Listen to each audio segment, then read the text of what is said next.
علیکم شهید افریدي وایي تاسو نن ورغلو او ورته ویل چې د شیخ ادریس صاحب قاتلان به ډېر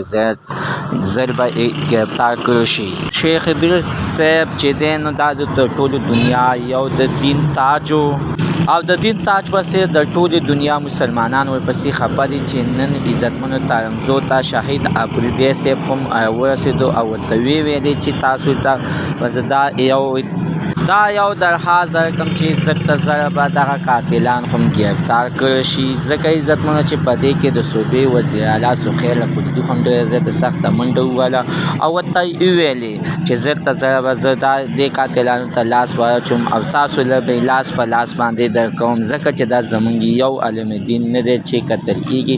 دغه شانتې بېشماره کسان قتل کړي شوي دي. خو عزتمنو راځئ چې نن شهید افریدي دوی ته اخر څه ویلي دي. شهید افریدي وایي چې په کومه ورځ باندې چې زه خبر شوم چې شیخ ادریس صاحب چا بې ګناه قتل کړلو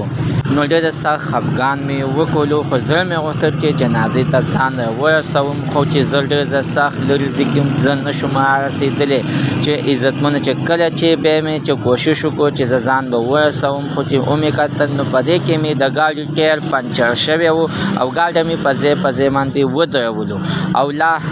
او کوشش مې وکړلو، خو بیا هم راته یعنې څه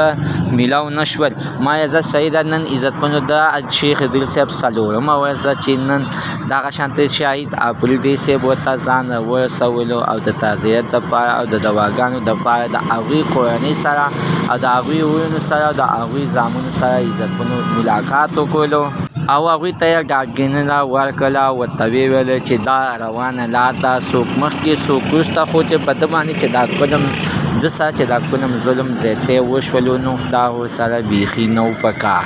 عزتمنو موږ تاسو ته هم پکار دی چې هغه ته دواګانې وکړو، په دواګانو کې یاد وساتو، ځکه عزتمنو چې یو جنتي سړی و چې څوک ورسره په دواګانو کې شریک شي نو هغه هم د ده د مخه الله پاک بخي. خو عزتمنو خپله هم ورپسې ډېر سخت خفه یو او الله پاک دې دغه قاتلان نوس نابود کړي چې دا یې ایښتی دی او بې ګناه یې وژلی دی. ثم امین.